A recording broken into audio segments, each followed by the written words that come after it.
I started training when I was 23 years old. At the time, I was working a full-time job, commuting an hour and a half every single day, picking up weekend on-call shifts every few weeks, while trying to build up a business on the side. During this time, I rarely missed a workout. In this video, I'm going to show you how I stayed consistent and made gains in the gym.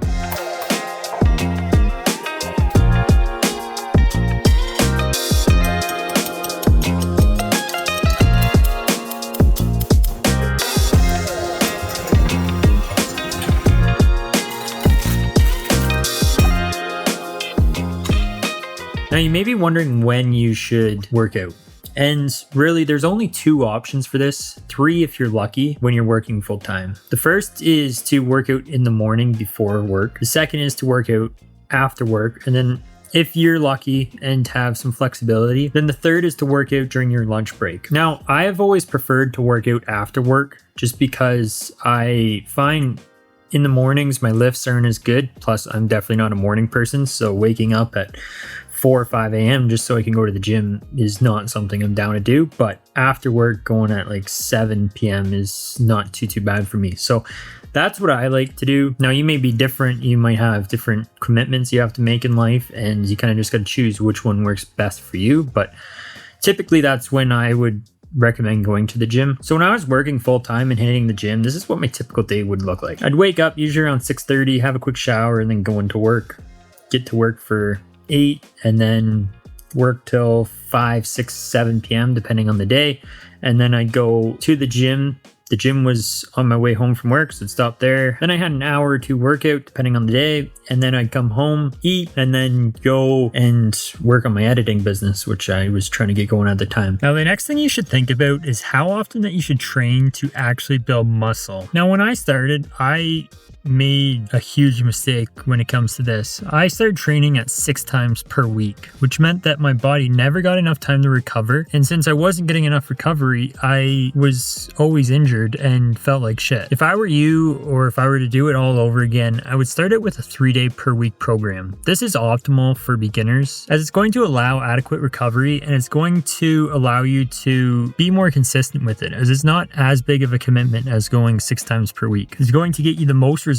Really, you only need to work out twice during the work week when you're working full time, and then once on the weekend. So if you look at it that way, it's not that big of a commitment, and it's going to be best for your muscle growth too. If you're someone more experienced or are getting sick of the 3-day per week program after about 3 or 4 months, then I recommend switching to a 4-day per week program. Since this is likely not going to be full body, you can do 2 workouts on the weekend and then 2 workouts during the week, which again is going to be a little more easy to manage during the work week. What I currently do is I work out 3 days in a row. So on day 1, I do a push day. On day 2, I do a pull day. On day 3, I do a leg day. And then day 4, I rest. On day 5, I do a full body day. And then on day 6 and 7, I rest again. I find this is optimal as you're hitting every muscle group 2 times a week. And it also has the advantage of not being a huge long workout like most full body exercises. Other than the 1 day per week that I am doing full body, the rest are just a specific movement pattern and are a lot shorter workouts than a full body workout.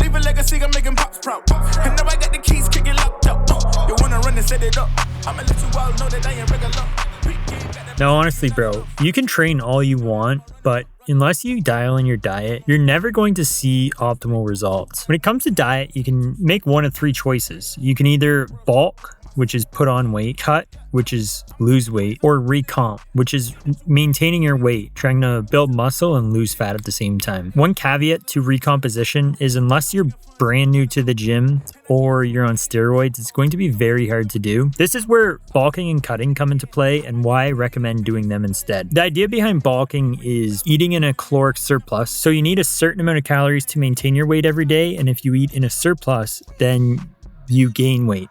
And while you're in a surplus, the idea is to put on as much muscle as possible. Then when you're in a cut, you lose the fat that you put on during your bulk and maintain as much muscle as possible. Now, one mistake that a lot of people make, and one that I've made in the past when it comes to bulking and cutting, is taking them too far. I used to eat in a 500 to 750 calorie surplus. And this meant that I was putting on like a pound to a pound and a half every single week. And I did this because I thought that I was putting on as much muscle as possible, which is true. I was putting on a ton of muscle, but I also put on a ton of fat, and then basically spent 8 months in a cut where I wasn't building muscle. I was just trying to maintain what I had on, and I may have even lost some. So what I recommend doing, and what I'm going to do from now on, is do a lean bulk. So be in a 250 caloric surplus, which will mean that you put on about half a pound of weight per week. Of that half a pound, most of it's going to be muscle, which means that you can spend most of the year bulking and then do very short cuts to get back down to your lower end goal weight. One caveat to this is if you're a beginner. If you're a beginner, I'd aim to eat in a 500 calorie surplus, just because beginners are able to put on a lot more muscle than an intermediate lifter or an advanced lifter. So you want to make sure you're giving your body the food that it needs to grow that optimal amount. But as you get more experienced,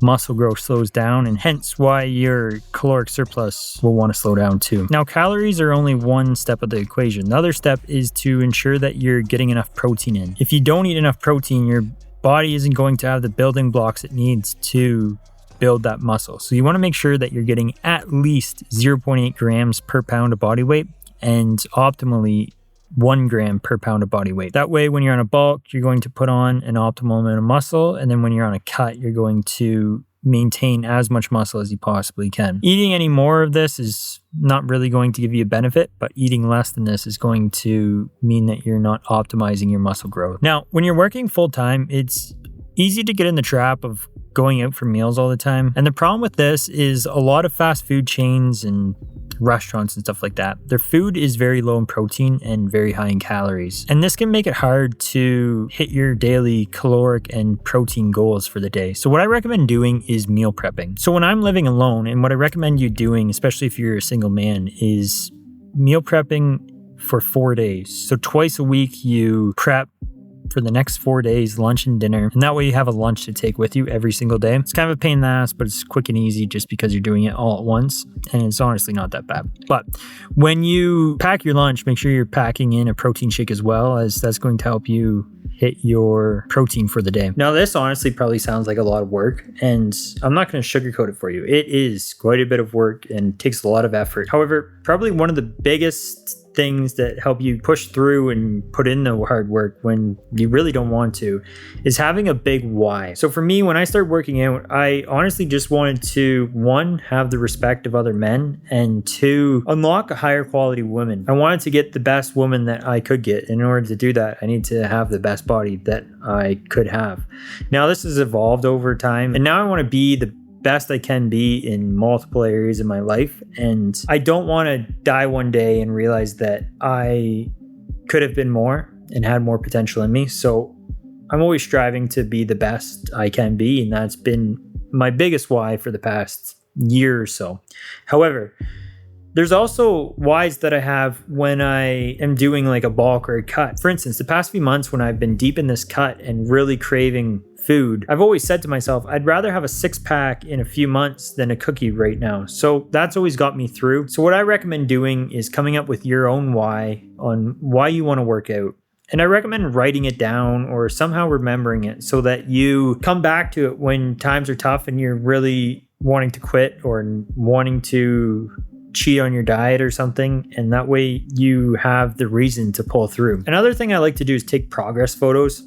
Not so much in the beginning because you're seeing progress pretty much every couple weeks. However, when you get more advanced, progress slows down and it's hard to even see that you're making any. So when you take a progress photo once every few weeks, you can go back and look at how much change you've actually made. On the week to week, it's going to look very minimal. However, when you look back 6 months or a year, it's going to be like, holy shit, I've put on quite a bit of muscle, or holy shit, I've cut off a bunch of fat. So that's why I definitely recommend taking progress photos and making sure that you're looking back at them from time to time when you need motivation. It also doesn't hurt to set goals. So for me, I have a goal weight. I actually just switched it today because I am at the end of my cut and I'm going back into a bulk, so I had to change it up. So now it's going to be 185 pounds by the end of this quarter.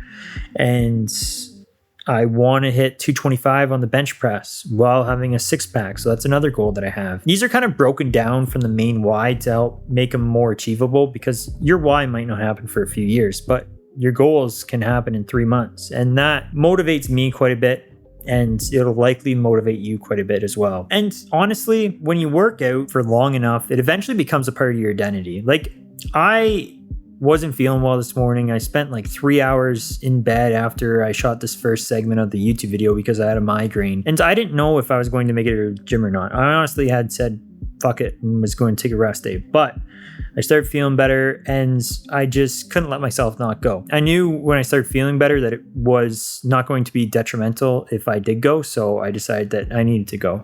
And honestly, it kind of felt like shit when I first showed up, but then I felt a hell of a lot better when I'm done. And the only reason why I've been able to do that is because I've gone to the gym hundreds of times for many days in a row and haven't missed. So now I just see myself as someone who goes to the gym no matter what. And that makes it a lot easier to make that decision of, am I going to the gym today or not? So after about 6 months of going to the gym consistently, it no longer becomes hard to actually show up to the gym. You kind of just go because that's who you are. Another thing, especially if you have big goals, is you just need to say screw it to your feelings and show up anyway. If you always act based on how you feel, you're never going to take the actions needed in order to reach the goals that you want to achieve. So if you have big goals, just keep that in mind. It does suck from time to time, but you get used to it and it becomes a lot easier. Another thing I have that helps a lot is a set workout schedule. So I know on Tuesdays I'm doing one exercise, Thursday I'm doing another, Wednesday I'm doing another, and then Saturday I'm doing another. This basically makes it a non-negotiable to go to the gym on those days. The only time I miss is if I have a fight or something and I absolutely can't go. And even then I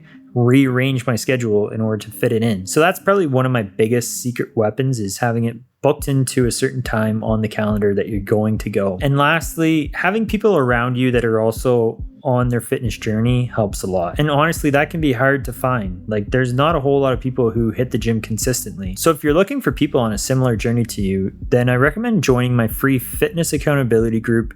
It's over on Discord. I'll drop the link for that down in the description of this video. I'd love to have you there. For dinner tonight, we got some hamburgers. We don't have any buns, which is a little bit of a disappointment, but we're gonna use some bread. I am stoked to finally be able to eat some food. I've been cutting for so long and I'm honestly kind of getting sick of it. I've also been watching this show called Untamed on Netflix. If you're looking for a good show to watch, I definitely recommend it. It keeps you on the edge of your seat. But before I get into that, I'll let you guys know about the next point, which is what to do when life gets busy. The first thing you want to do is, if you're not already doing it, while life is busy, you want to drop down to a 3-day per week program.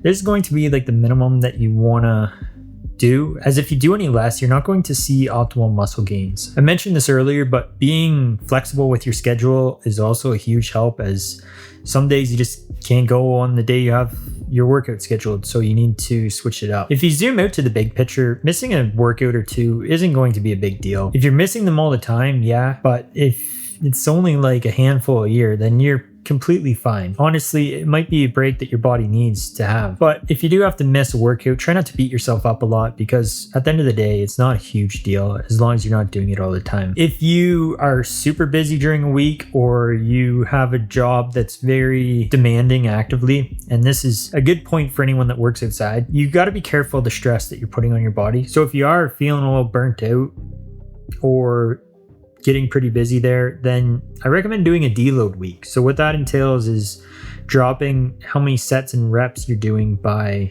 half. So if you normally do 8 reps of 4 sets, you can do 4 reps of 4 sets or 8 reps of 2 sets. And then drop the weight you're lifting to 80% of what you normally work with. And then you can do this for an entire week. I find deload workouts are a lot quicker as you don't need to rest as long because you're not putting as much strain on your body. So that can help out if you're super busy. If you're trying to dial in your weight, then I definitely recommend checking out this video right here. It puts cardio and weightlifting head to head and talks about which one I think is the best to do. And don't forget to subscribe to the channel.